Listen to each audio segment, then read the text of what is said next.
All right, good morning, break's over. What we had looked at in the last lecture, before the break, is we had learned a lot about diffraction. So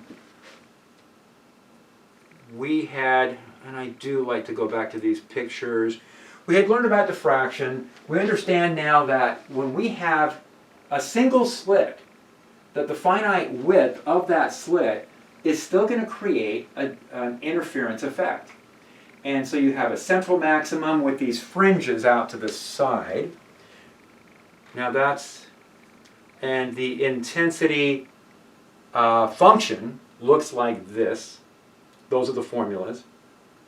And now what we're asking is, well, what if we go back and have two slits and include, now that we understand diffraction, include the diffraction effect.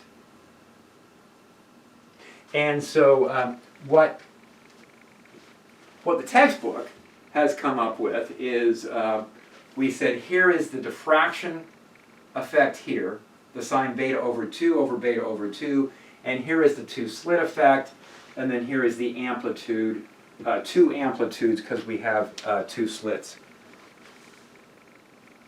And then I redrew this explanation. So here is the barrier.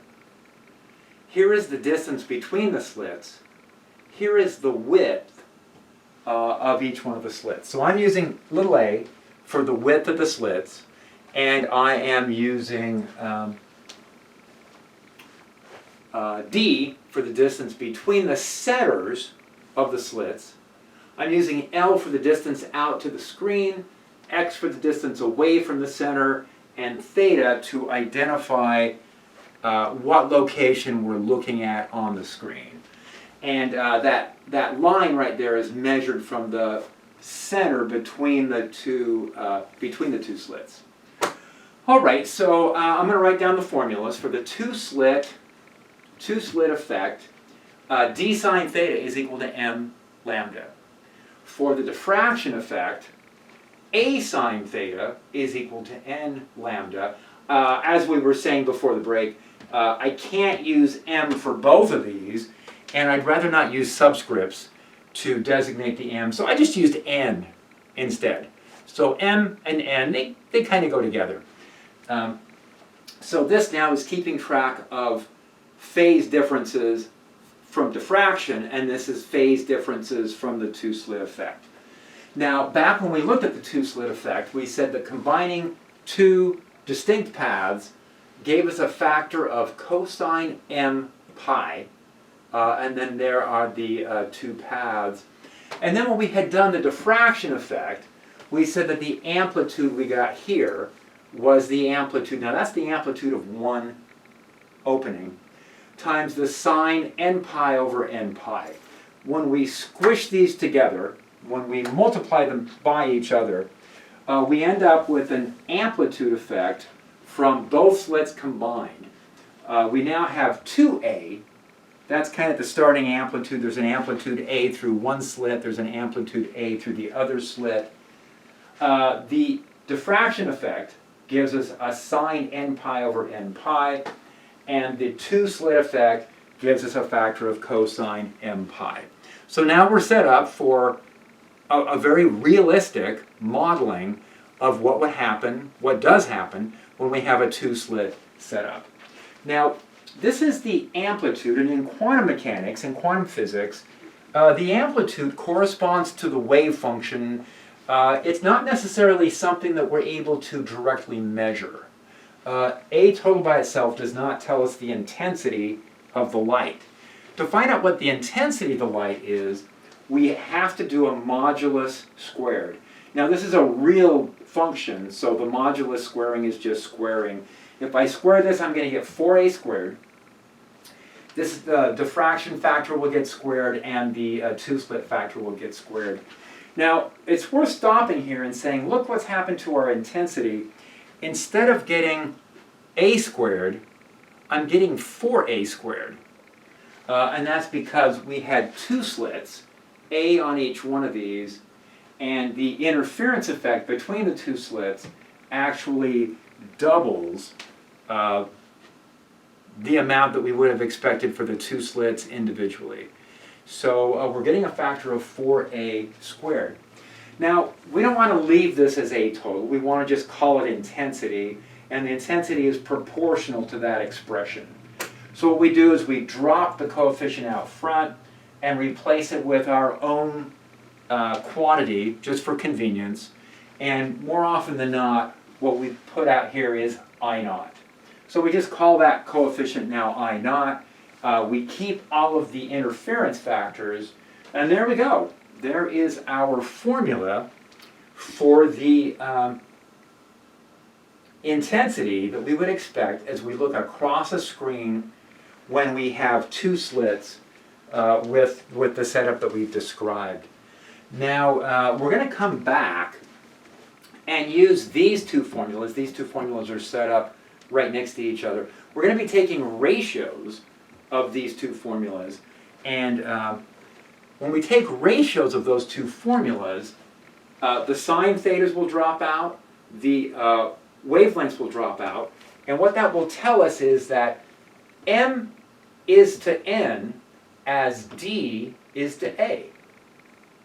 In other words, if I know the ratio between d and a, let's say that d is 10 times as large as a. Well, if d is 10 times as large as a, then at each location on the screen, m will be 10 times as large as n. Okay, let's take a look and see how this is going to work. So here's a slide that we took a look at briefly also. Here is that ratio formula that I promised you that we would be looking at. So when we take a look at this interference pattern that we've got, it's a combination now of a diffraction envelope. That dashed line is our diffraction envelope. And then within the diffraction envelope is this two-slit interference effect taking place. Now, by looking at the pattern here, what we can see is if I look at the diffraction effect, n is equal to 0 here, n is equal to 1 at this location. So n is equal to 1 right there. Now if I take a look at the two-slit effect, I can start counting 0, 1, 2, 3, 4, 5, 6.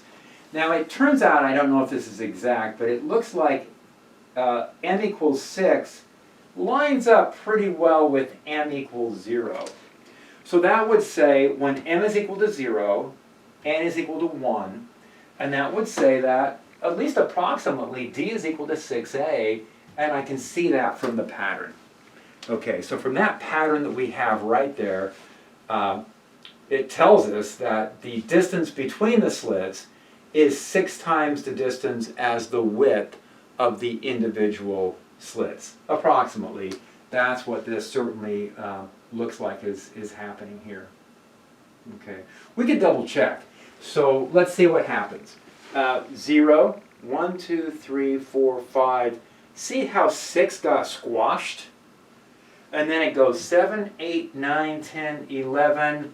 Oh, and then 12 got squashed. Ooh, which two-slit peaks are going to be missing? Which ones do you think?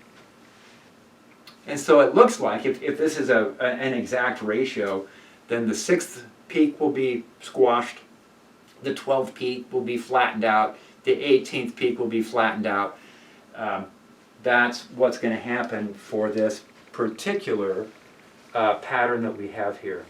Okay, and then this was that beautiful picture of this diffraction, two-slit and diffraction effects going on. What's the ratio between the slit width and the distance between the slits given that picture right there? Okay, that's coming from a two-slit interference sort of effect. And what I can do is count in, I think that's the center one right there. So 0, 1, 2, 3, 4, 5, 6, 7, 8, 9, 10. Oh, I was off by 1. 10, 11, 12. So this is the center one.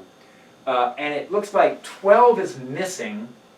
13, 14, 15. So if m equals 12 is missing, that says the distance between the slits is equal to 12 slit widths. That would create the pattern that we have here. And then the formula that we came up with right there, if I use these formulas and I pick a location on the screen, I put in a value of theta, use those to solve m and n, and then I plug those in, that's going to tell me the intensity for that particular location. Okay, all right, here's an example, diffraction plus 2-slit interference effect. So I crossed out, it's not just interference, all of this is interference. So to say that it's interference doesn't really correctly represent it. So there's a diffraction effect coming from the interference within one of the slits, and then there's a 2-slit effect by the fact that there's 2 of those slits, not just one. And I guess this is the same picture we saw before, and they are telling us that there's a factor of 6 between the distance and the size of the slit. So I think we counted that correctly. And on this problem, it's asking us,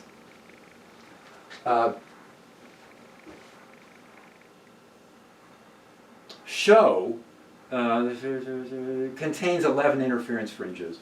So if there's a ratio of 6 here, and then this is 0, 1, 2, 3, 4, 5, the 6th one got squashed, the 6th one's right there, or was there. And so, yeah, there's going to be 1, and then 1, 2, 3, 4, 5, 6 is gone, and then 1, 2, 3, 4, 5, 5 and 5, and the 1 in the middle, that adds up to be 11. So it's going to be 11 peaks that we end up with. All right.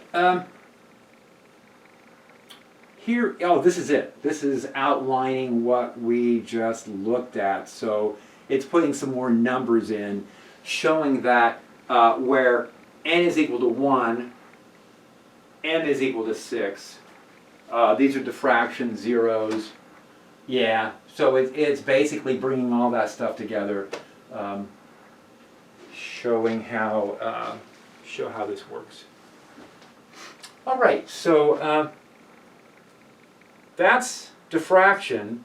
Now we're going to move on and look at a different aspect of diffraction, and that is that because light doesn't follow these exact paths, when we're looking at an image, when light comes into our eyes and it hits our retina, it doesn't just hit at one point. Every path of light coming in through our pupil is a circular aperture, but it has a certain width, has a certain diameter to it. It's not going to land at one location. It's going to be spread out into a diffraction pattern. Now, when we have circular apertures, what we find is that the limit of resolution is given by a formula 1.22 lambda over d, where d is the diameter of our circular aperture. Okay, so so when light comes in through a circular opening, now this could be your eye, it could be a microscope or a telescope. So a microscope or a telescope has a lens or a mirror, most likely circular, that collects the light. And that corresponds to the width or the diameter of the light. So what will happen is we'll have a central maximum. Again, 95% of the light is going to land at the central maximum. but you're going to have little fringes surrounding that. Now, when I'm looking at something, holding something up, looking at it, it looks pretty sharp. You know, I can see the edges. It looks like some pretty sharp detail. But there is a diffraction effect going on, okay, with every image that we take a look at. So here is what it looks like for a circular opening. So for a circular aperture, so imagine light coming in from some distant object, and it comes in and forms an image here, but it's not at one point, it spreads out a little bit, and then there's a series of fringes. So now the fringe effects, I don't see that, I don't experience that when I look at things. So it could be that the diffraction effect for vision is actually quite small. We just don't pick up on it. The pupil is large enough that the diffraction effects are actually quite spread out. Let's take a look and see. So this goes under the title of limits of resolution. Now, we're going to primarily be looking at examples with circular apertures, but it's a good place to start by looking at the slits that we've already been talking about. We already have some familiarity with these single slits. So instead of a circular aperture, it could be a slit. That's like a cat's eyes, right? Aren't they pupils kind of like slits? So what happens is this. Let's say that we have a slit. I'm going to start off by saying a slit. And that we have two objects off in the distance, and they're so far away, I can't really tell if it's two objects or one. Now, kind of an analogy you could think about this is, you know, if you're out driving at night and out in the Central Valley or something where you can see cars from miles and miles and miles away, and you're looking at cars approaching along that stretch. At first, when you see the headlights, you can't tell if there's two. At first, it just looks like there's one light out in the distance, and you're thinking, is that a car with two headlights that I just can't resolve? Or is it a car with one of the headlights out? Or is it a motorcycle? Or what's going on? And then as you get closer, you know, you can see those two headlight images begin to separate enough that at some point you go, oh yeah, there's two headlights. It's two, it wasn't one. There was just overlap. Well, that's what happens with diffraction images, is that light from point O lands on your retina and it forms a diffraction pattern.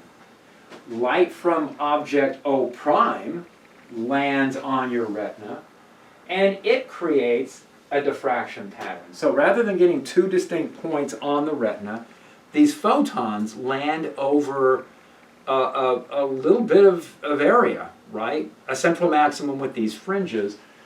So what we say is this. We say, look, if I can get the central maximum from one of those images to line up with the zero from the other image, we're going to call that, we're going to define that as the limit of resolution. With the idea of this, the angle we have set up right now is just enough that I can see that there are two objects, not one. If the angle gets bigger, it's just going to be easier to see that there's two objects. But if the angle gets smaller, I can't tell. I can't tell if there's one object or two. Okay. When astronomers discovered Pluto, you know, the way out in the distant solar system, the images they got were really low resolution. They were really fuzzy. You couldn't tell much. But as better and better photos were taken, it became clear that Pluto had a moon. And so now we think of it as a double planetary system, or dwarf planetary system. Pluto and Charon, a double planetary system that you can now resolve, but with the telescopes we had at one point that wasn't resolvable. Okay, kind of the same idea. So anyway, we're going to use this as our definition. Now let's see where the formulas for this are deriving from. If we have a slit, the interference pattern is described by A sine theta equals m lambda, where A is the width of the slit. Now if I'm looking at limit of resolution, chances are that the sine theta can be approximated by theta because theta is really tiny. That's the small angle approximation. So I'm going to take out the theta, sine theta and just replace it with theta. Now if I'm looking at the central maximum overlapping with the central maximum of another object, what I'm looking at is m equals 1. See how if I follow this path here, I'm trying to find out at what angle is m equals 1 for that particular path. So if I put m is equal to 1, the m drops out too. So m dropped out, sine theta became theta. And what I'm left with is a formula that says theta is equal to the wavelength divided by A. And that tells us what the resolution will be. Now that raises an important question, and that is, how can I make the resolution as good as possible?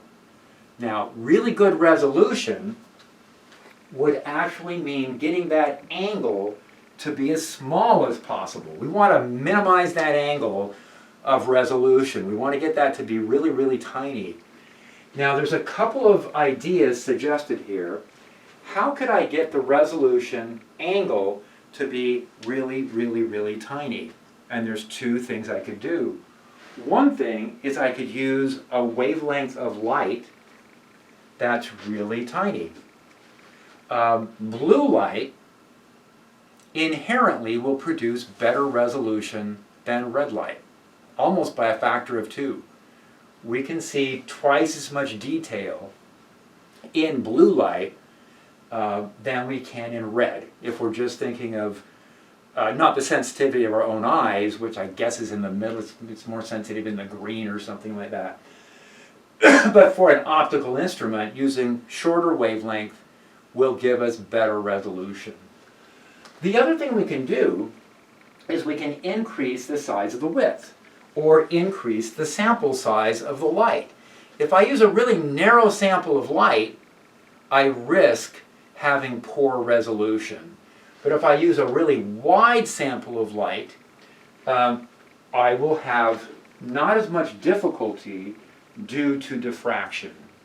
Now, diffraction is not the only thing we have to consider with an optical system, with lensing and mirrors and whatever. Diffraction is one of the issues, and diffraction alone says build the mirror or build the lenses as big as you can, take a really big sample, wide sample of light, and that will take away the diffraction effect.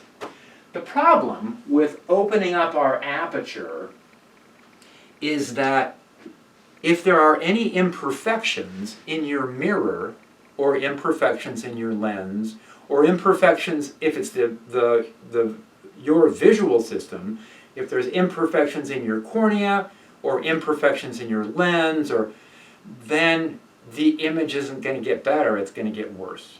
Okay? And that's pretty common. It turns out that with age, the human lensing system becomes a little bit degraded. It tends to be that when you're really, when you're a kid, infants probably, have this really perfect lensing system in their eyes, and then with age, little irregularities start to form in that lensing system. And so what that means is when you're young, and you are, like when I was in school, when I was a kid growing up, and I would do my homework at night, I didn't necessarily turn on lights in the room. The room could be fairly dim, and I had no problem focusing on what I was reading. And my parents would come in and go, how can you read anything in this room? Turn on some lights. So they would turn on some lights and get a desk lamp, and they go, come on, you got to have good lighting if you're going to be able to see things. And I wonder now, I think what was going on is that as a kid, when I was younger, my pupils could open really wide and let lights of light in, and my lensing system was in good enough shape that it still appeared it's sharp. I had good resolution with my pupils open, but I can't do that now. I find myself, if I'm in a room and the light's dim and things are looking a little fuzzy, I turn the light on and immediately everything sharpens and I go, oh my gosh, I think that's what my parents were talking about. Anyway, my parents were talking about. So that's how we get better resolution, is using shorter wavelength and then using a wide sample of light. Now this works for a slit. It turns out that if we have a circular sample of light, like we do with our pupils, or on a microscope or a telescope, the formula is a little different. Instead of in terms of the slit width, it's in terms of the diameter. The factor of wavelength is still there. But it turns out, and this is a fairly lengthy calculation, but it's kind of an interesting calculation. You can go through and show that for a circular aperture, the first zero in here doesn't occur at 1. It doesn't occur at n equals 1. It occurs at 1.22. Okay? Interesting, but when you do a two-dimensional calculation using phase diagrams for this, you pick up this factor of 1.22, and it's just a numerical value that comes from carrying out an integration. So anyway, we can look at circular apertures, and that's primarily what we're going to be looking at in our examples. So let's look at a few examples of this. Ooh, it's the Hubble Space Telescope. Hubble Space Telescope uses, let's say we're using visible light, 550 nanometers. The diameter of its primary mirror, so the light sample on the Hubble telescope is defined by its primary mirror, which is 2.4 meters, and I don't know if I can get my arms quite out to 2.4 meters, but I can get it close. So it's it's this big, and we want to find out what its resolution is like, and we specifically want to compare. Okay, so we're using 550 nanometers of light. Here is the diameter of the objective mirror that's collecting the light coming in. Look at the chapter 33 for that.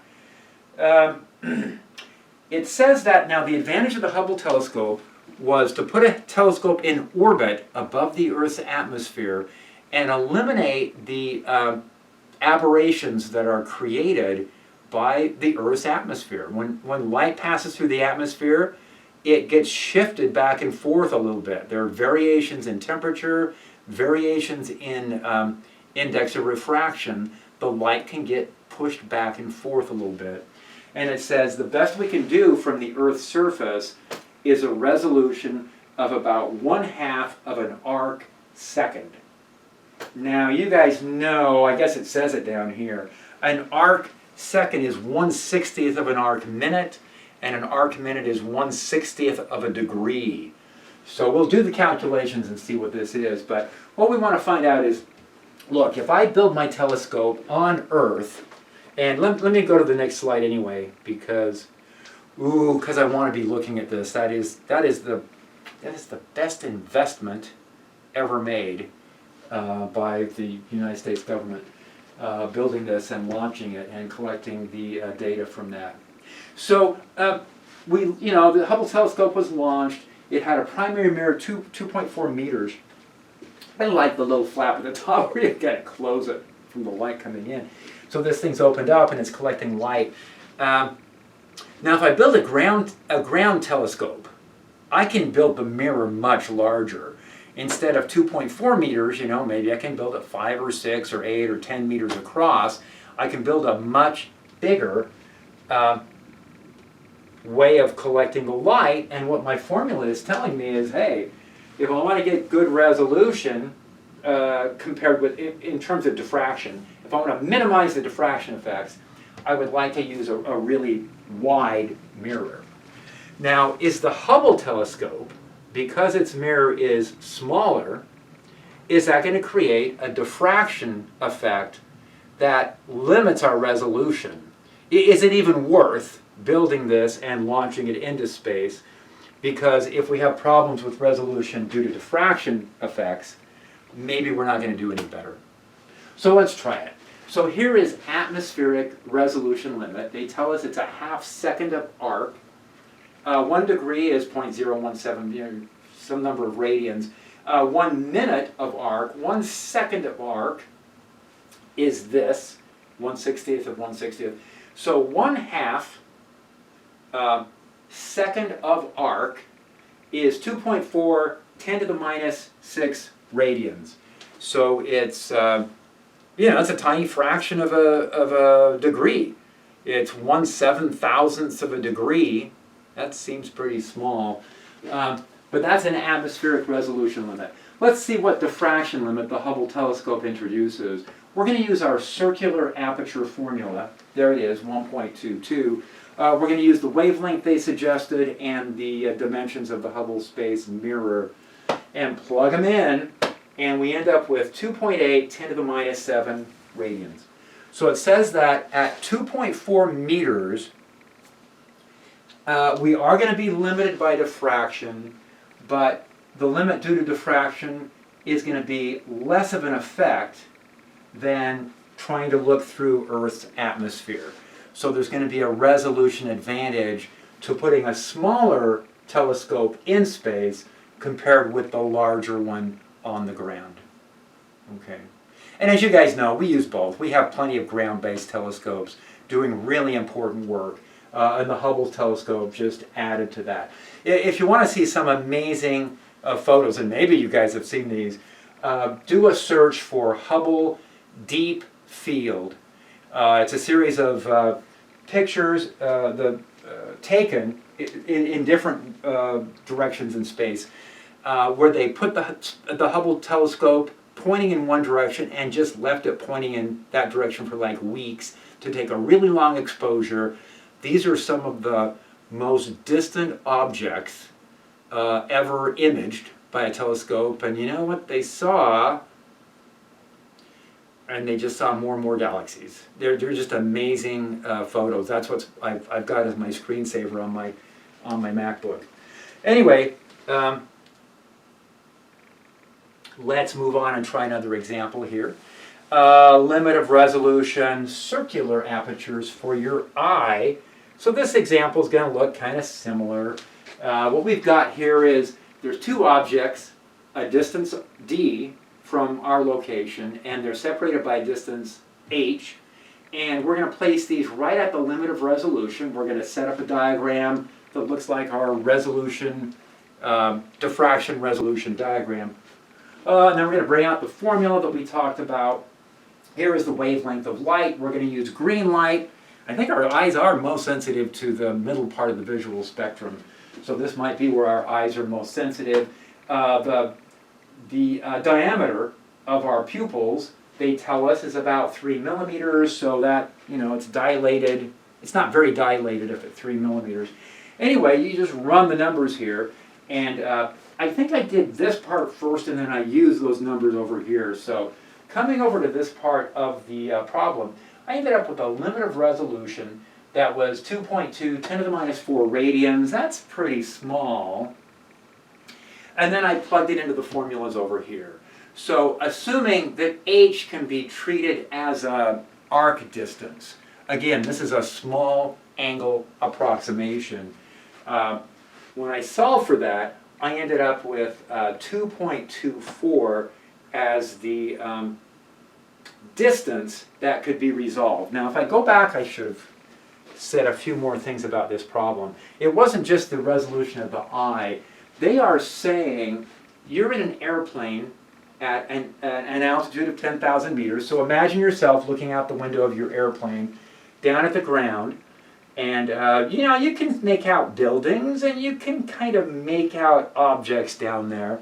They are asking at 10,000 meters, that's kind of cruising altitude, right? Planes cruise around 30,000 feet, about 10,000 meters. If you look down from cruising altitude, can you count cars in a parking lot? So can you go, oh look, there's a Costco down there. Oh look, I can count the cars, 1, 2, 3, 4. And they're asking, due to resolution limits, due to diffraction, would they enable you to look at individual cars and tell that they're individual cars? And this is saying, yeah, if the cars are parked a couple meters from each other, as long as there's a couple meters of spacing between the cars, diffraction, the diffraction limit says, yeah, you probably would have enough resolution. Now you guys know diffraction's not the whole story. You have to have a good lensing system in place to be able to do this, but the diffraction limit would enable you to see and identify separation between objects that are at least a couple meters in size. Okay, that's what the limit of resolution would be. Okay. Oh, finally, one more telescope story. Here is a visible light telescope on Mount Palomar in Southern California, and the Arecibo radio telescope, which you guys may have heard about. It just collapsed, and it didn't collapse unexpectedly. It has not been able to. We haven't funded it, so for whatever reasons, funding for this world's largest radio telescope. It was decided not to rebuild a lot of this stuff, and so they knew some of these cables were failing, and finally one of the cables just broke, or a series of cables broke, and so this is gone, and part of the dish is damaged. In any case, and I don't know the whole story behind it, so maybe there's a reason it was decided not to continue using it. But this is a radio telescope, so it's not capturing visible light. What it's doing is it's collecting, the sensors that it has are sensitive to radio. And the dish was built in a way where the radio signal would reflect. And so as the radio light comes in, it reflects off of this surface, and it reflects back to a gathering device here, and then you create images based on the radio information. So, in astronomy and astrophysics, we're not just using the visible part of the spectrum, we're using all of the spectrum, and it does turn out that radio portion of the spectrum passes through our atmosphere pretty well. The atmosphere blocks the X-rays and the gammas and a good portion of the infrared and the UV, but the radio gets through, and the visible gets through. So there is that telescope. And what we can do is just do a quick comparison with resolutions here. And so, okay, this side, oh, here we go, visible light. I knew I wrote that down. Visible light, radio light. On the visible light side, here is the telescope, 550 nanometers. Mount Palomar, the large telescope there, is a 200-inch telescope, which means its primary mirror is about 5 meters across. And plugging into the formula and carrying out the calculations, the limit of resolution from diffraction is about 100,000ths of a degree. Okay, that's pretty good. Now with radio, when we're sampling radio information coming in, the wavelength of the radio is much, much longer. I mean, this is like 10 to the like 100,000 times larger wavelength, and that's why we want to have a huge dish to collect the radio signal. If we use a small dish and we start plugging those numbers into our formula, we're going to find out our resolution is just terrible. We only have a very general idea of where that object is located in the sky. You could move your dish or your radio telescope back and forth. The Arecibo one, well, you can move the collector back and forth. You can sample different parts of the sky with that. But we want to be able to pick up, we want to be able to have good resolution for that. So we've got a wavelength of 4 centimeters now. That dish, that collecting sphere, spherical surface, or parabolic surface, is 300 meters across. So that's like 3, soccer fields or football fields across. 1, 2, 3. You could fit 3 football stadiums. Well, maybe not the whole stadium, but You could fit 3 soccer fields all the way across there. That's a pretty good sized dish. But we needed that because with that we were able to get this radio telescope to have resolutions down to 1/100th of a degree, and that's pretty good. So, you know, if you're picking up a radio signal from an astronomical object, you want to be able to determine which object in space. You know, there's a whole, you know, there's a bunch of stars here. Which one is the radio information coming from? All right. So 1/100th of a degree, that gives you pretty good information, general information about where it's coming in from the sky. All right, let's move on. Ooh, we've got a couple more topics here that we want to make sure we get covered pretty well. So we want to talk about diffraction gratings. Now, diffraction grating is a multiple slit interference device. Diffraction grating was a terrible name for it because it is not based on diffraction. It is based on multiple slit interference. Now, if I have 2 slits, this should be a familiar pattern from chapter 34 as to what the intensity looks like. What would happen if I had many slits instead of just 2 slits at a distance d? What if I had many slits all separated by distance d? Well, this is what it looks like at 6 slits. And then I could go up to 10 or 50 or 100. There are gratings, multiple slit diffraction gratings. You have to know that name, and I guess we have to use it to some extent, that have thousands of slits or thousands of etchings that are placed in them. And what that does is, if I send blue light through a diffraction grating, instead of getting this gradual rise and fall in intensity, that blue light lands at that spot. There's m equals 1, there is m equals 2, and in between here is a lot of, well, very little intensity. So you can see even at 6 slits, we're starting to see that effect.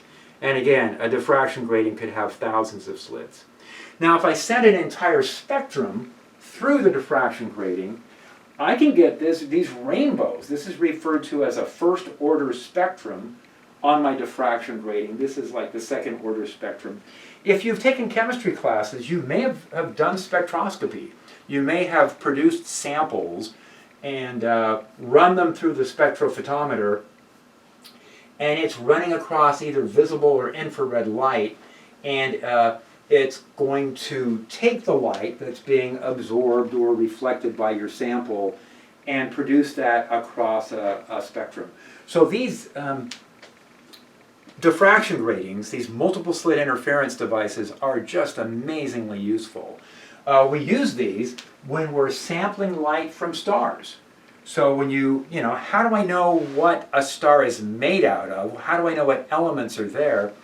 And there are certain elements that, again, are going to absorb or emit certain wavelengths of light, and a diffraction grating allows us to separate those out and view those. So here's a diffraction grating, and what it says is look for the angles here. Now, since it's multiple slit, I can keep using d sine theta equals m lambda as my formula. The intensity formulas are more complicated, but as far as locating different values of m, that's not a problem. So for the blue light, what I can say is for the first order spectrum, where m is equal to 1, if I put in 400 nanometers for the blue light's going to show up at 23.6. The red light, now I'm going to go back and use 700 nanometers here, comes in at 44.4. So I'm going to get a rainbow, a first order rainbow of light between that runs red, orange, yellow, green, blue, violet, indigo, all the, you know, the spectrum in between those two angles. Now, as far as a second order spectrum, I can put in m equals 2, and I can do the same solution. Now, the problem here is when I put in m is equal to 2 for the blue light is showing up at 53.1, so it begins here, but I actually can never get to the red light. So what happens is when I put in red light, there is no solution in my calculator. And that means we've exceeded 90 degrees. So the red portion it's not going to show up. So what I did instead was I set theta equals to 90 degrees. Set theta equal to 90. I plugged that into my formula. And I found out that the wavelength of light in that second order spectrum, it only goes to 500 nanometers. At 500 nanometers, I've hit 90 degrees, and that's it. That's the end of our screen. So our diffraction grating is not going to have a complete, I won't have a complete second order spectrum.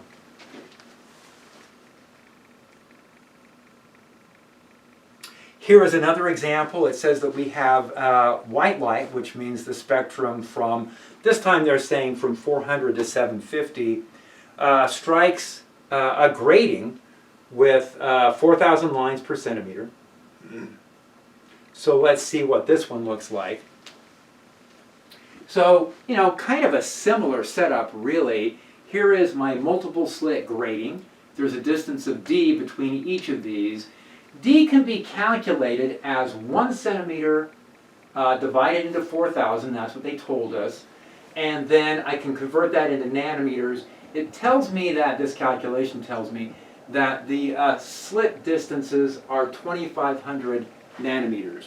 So going in and calculating for blue light at 400 nanometers and red at 750, the first order spectrum runs between 9.2 and 17.5 degrees. That's an angular opening of 8.3 degrees. Now the second order spectrum between the blue and the red light runs between 18.7 and 36.9. That's better. That's 18.2 degrees. And then I'm going to move on to the third order spectrum. The third order spectrum runs from 28.7 to 64.2, which is even better. Now, what's happening is, as I go up through these different spectra, we're seeing a wider and wider spread. That's good. That's going to give me better resolution on my spectrum. But there's a downside, and that is, if I look at the first order spectrum, it's isolated by itself. But the second and the third order spectra overlap. Look, the third order blue occurs before the end of the second spectrum. So it just turns out, because of the ratio of numbers with the blue light and the red light, that the first order spectrum gives me a nice distinct region that we can use to pick out any individual color in the spectrum. But I can't really use the second and third for the entire spectrum because I'll get overlap, the second and third overlap, and that overlap problem becomes even more dramatic when we move on to the fourth order spectrum. Now, they ask us, at what point does the fourth order spectrum cut off? It doesn't ever reach 750 because we hit 90 degrees first. I can go in and set the angle to 90 degrees, and it tells me that that fourth order spectrum cuts off at a wavelength of 625 nanometers. Okay. And this is what we talked about before. Different elements at high temperature will either radiate or absorb light of particular wavelengths, and so we can use a diffraction grating to analyze light coming in from a star or a galaxy or a material here on Earth and identify its existence or identify which elements are in a star. And so there were actually Nobel Prizes given out, early on for people developing diffraction gratings, because with better and better diffraction gratings, we were able to analyze the light and learn so much about stellar compositions. All right, one last example with our diffraction grating. We're going to say that there's a hydrogen sample. It's been heated up so that it's just hydrogen atoms, and we're observing lines. I don't know, did we see this before here? We did. So hydrogen within the visible spectrum has these 1, 2, 3, 4 lines that are very distinct.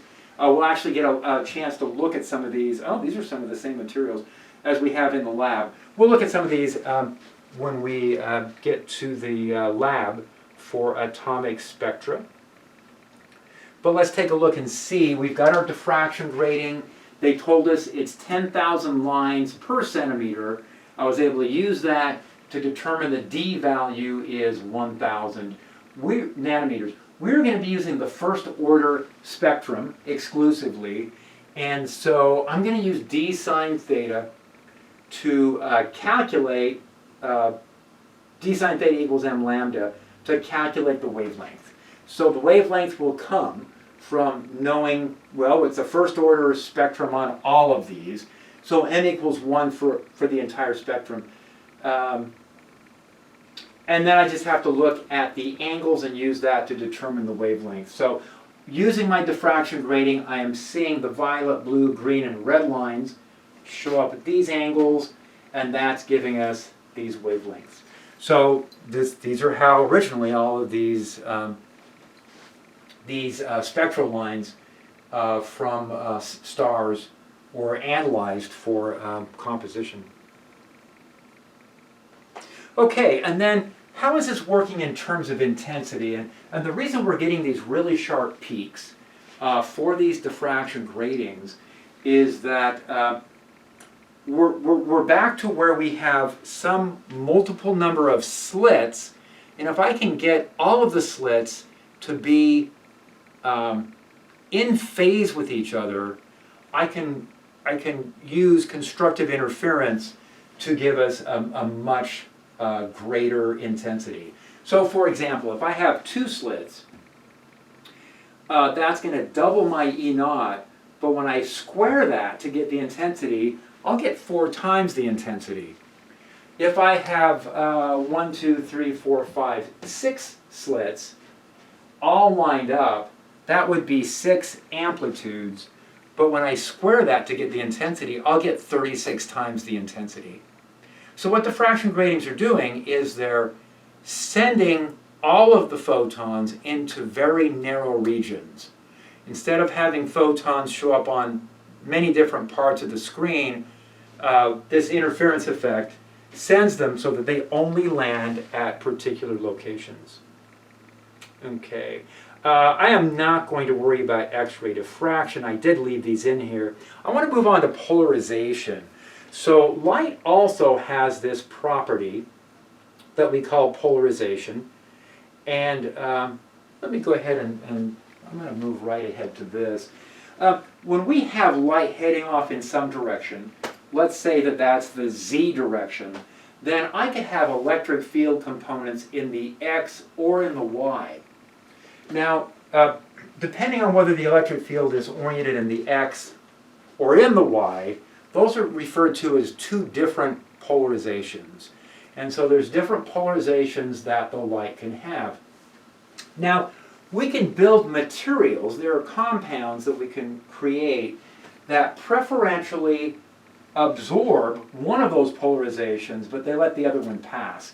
If you build these materials out of these long conjugated polymers, it's easy to absorb the electric field oscillating in one direction, but it's difficult to absorb an electric field in the other direction. Okay, and so what happens here then is here is a vertical polarizer. Here is some light coming in that has an electric field, and it has a vertical component and a horizontal component. And if we pass it through, they didn't show the horizontal component here. I'm a little disappointed with that. But that component disappears, and only the cosine theta factor of the amplitude is able to pass through the polarizing material.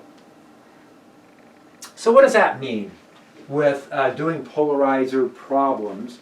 And here is light coming in. It's unpolarized light. Now, unpolarized light means that we have equal amounts of both polarizations present.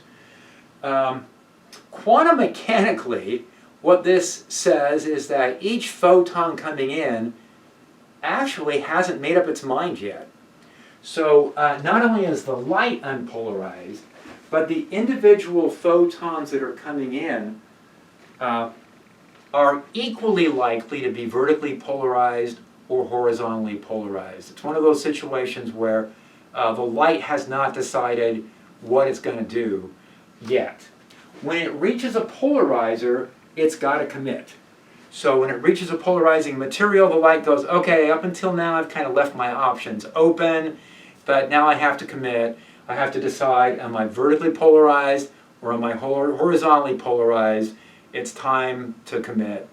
And so each photon has a little coin that they can flip to decide if they're horizontally or vertically polarized.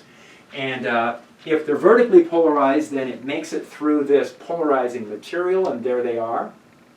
But half the photons will decide that. But the other half of the photons are going to decide that they're horizontally polarized, and those will be blocked. Those will be absorbed by the material. Okay. There are actually experiments you can do. You may have heard of these EPR, Einstein, Podolsky, Rosen experiments. There are these different experiments you can do to determine, have photons already fallen into a particular quantum state when they're first created, or do they kind of leave their options open? Because it turns out that experimentally it leads to different outcomes. And when the experiments were done, it confirmed, I guess we would say, that photons are in these, typically, if a photon's been created by an unpolarized source, the individual photons are in a superposition of both possibilities until they interact with something. Okay, so it's kind of a probabilistic thing. So if all of the photons come through, now are committed. They're in a vertically polarized state. That means if we take a second polarizing material and place it at 90 degrees, those will all be absorbed. So, again, interesting. So here's an example with two Polaroids. Let's see what happens here. So we're going to start with unpolarized light, and we're going to send it through a polarizer.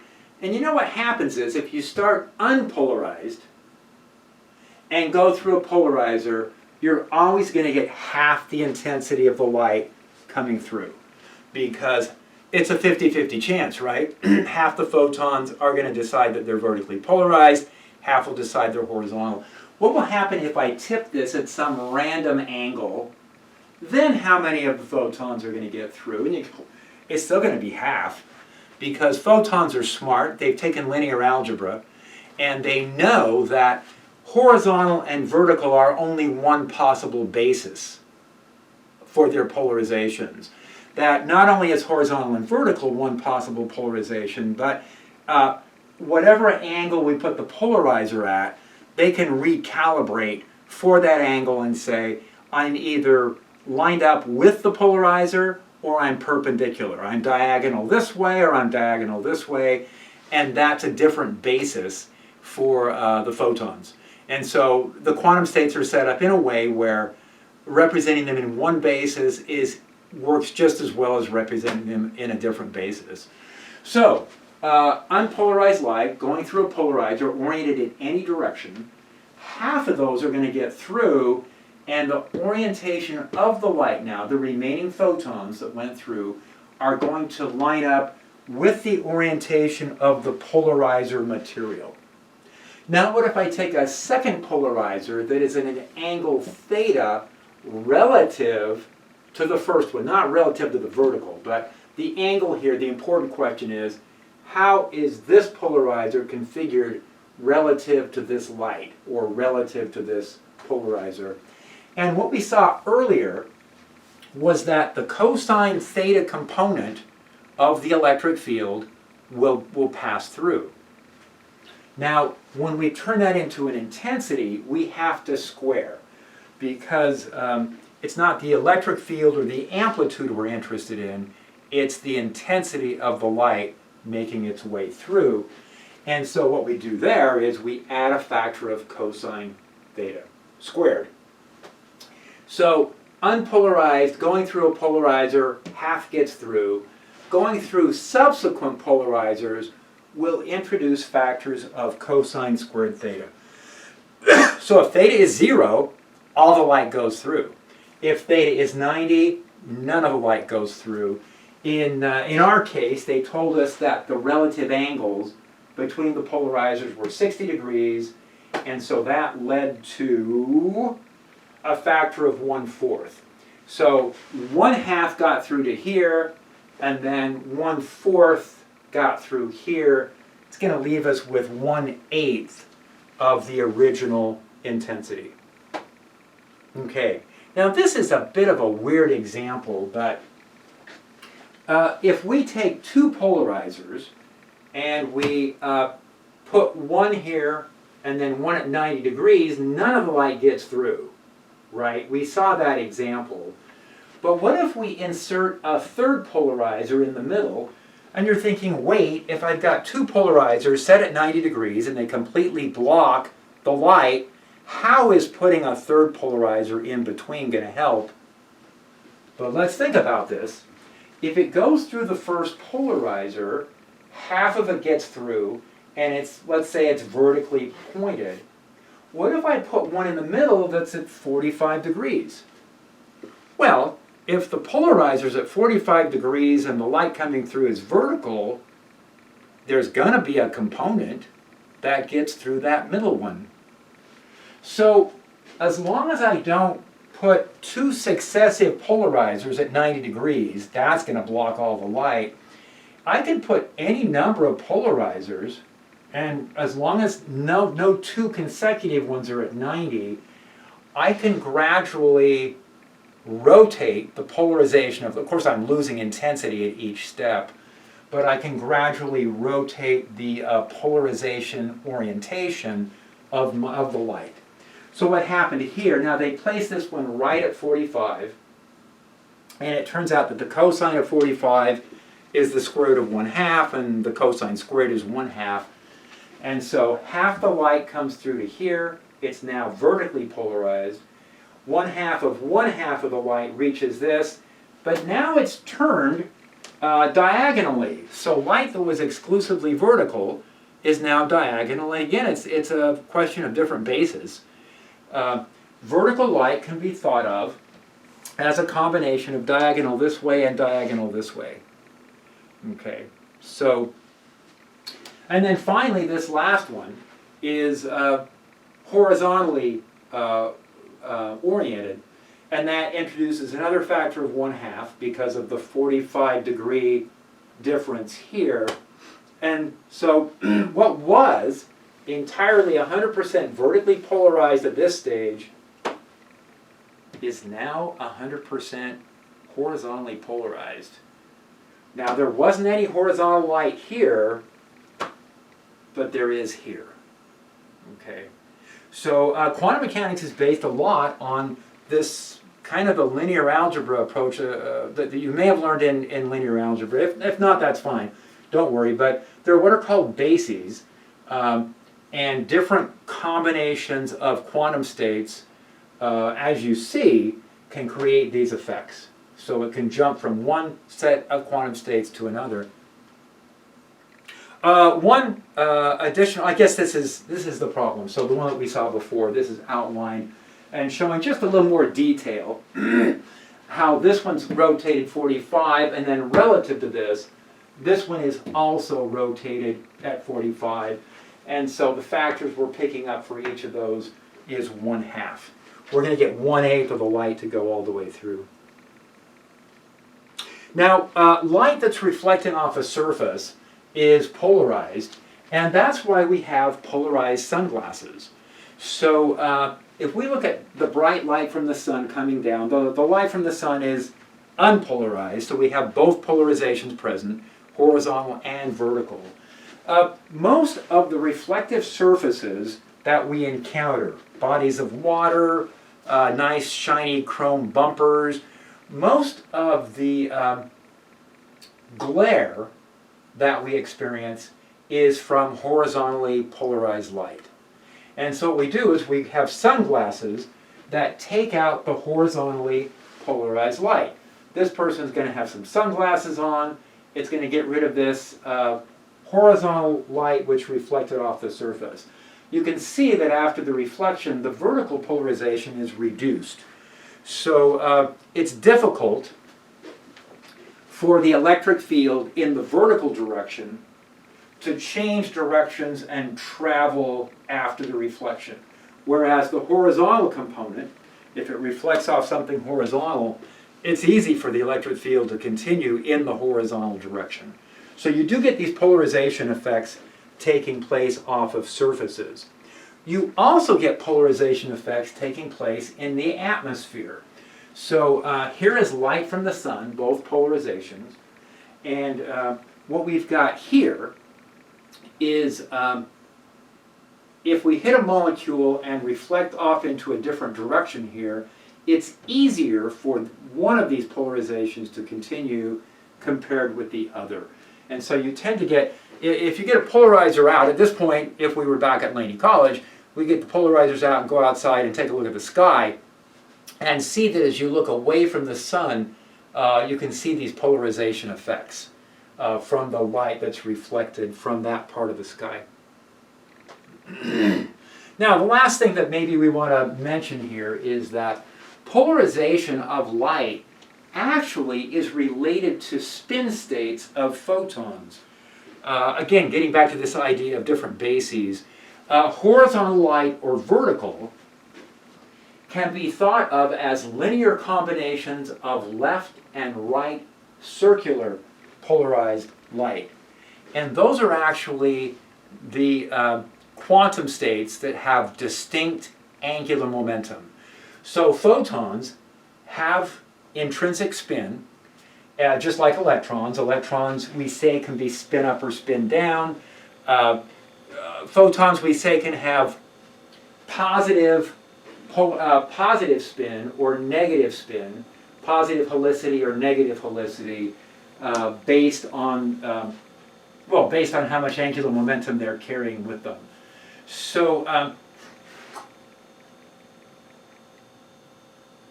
as before, we were saying individual photons traveling toward unpolarized photons haven't made up their mind whether they're horizontal or vertical. Another way to say that is unpolarized photons haven't decided if they're left circular or right circular. They haven't decided if they're spin up or spin down. But once they interact with a material, then they'll go into some type of a state based on that interaction with the material. Okay. All right, that's the end. Ooh, we did go over. I apologize that we went over today a bit, but diffraction, make sure that you're good on diffraction, limits of resolution due to diffraction, those multiple slit devices that they call diffraction gratings, which really aren't diffraction, and then finally with polarization. So there's homework problems on all of those. There's examples that we've looked at here. All right, have a good weekend, maybe. All right, I think it's that time.